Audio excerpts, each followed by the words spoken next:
Plan মতো আমরা যে জিনিসটা ছিল, আমরা যে মিডফিল্ড ব্লকে রেখে বল উইন করলে কাউন্টার অ্যাটাকে কুইক যাব, সেটা অনুপস্থিত ছিল। এবং আমরা দেখা যাচ্ছে বল উইন করার পর আবার লুজ করেছি। তো ইন্ডিয়া এই টিমটা টু গুড আমার কাছে মনে হচ্ছে in terms of rotation position, switch off long বলস, এক্সট্রাঅর্ডিনারি ডিফেন্ডার্স। তাদের দুইটা ডিফেন্ডারই 4 এবং 6।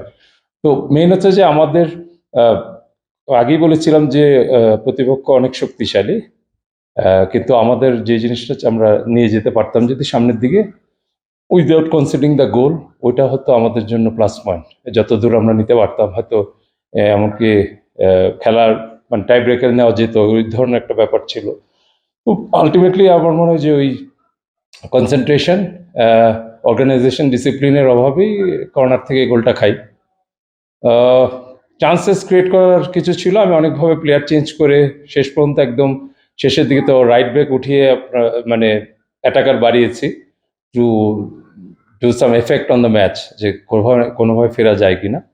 সো তখন আমার মনে হয় দু একটা চান্সের মধ্যে একটা ছিল যে ফয়সাল বলটা পাস দিলে হয়তো ওপেন একটা গোলের সুযোগ ছিল।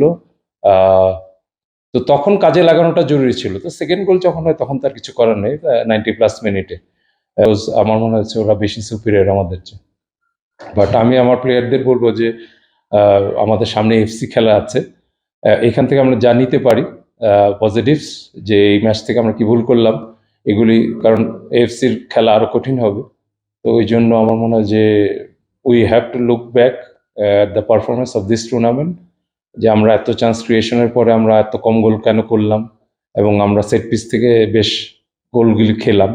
তো ওই সেট পিস নিয়ে আমরা এত কাজ করার পরও ডিফেন্ডিংটা কেন হলো, এই জিনিসগুলি নিয়ে সামনের দিকে তাকাতে হবে আর কি। বাট এনিওয়ে আমি বলবো প্লেয়ারদের they tried their best, and আমি বলবো যে ফাইনালে যাওয়াটাও একটা কৃতিত্বের ব্যাপার, তাদের যেভাবে পাকিস্তানের ম্যাচেও ফিরে আসে কামব্যাক দিয়েছিল।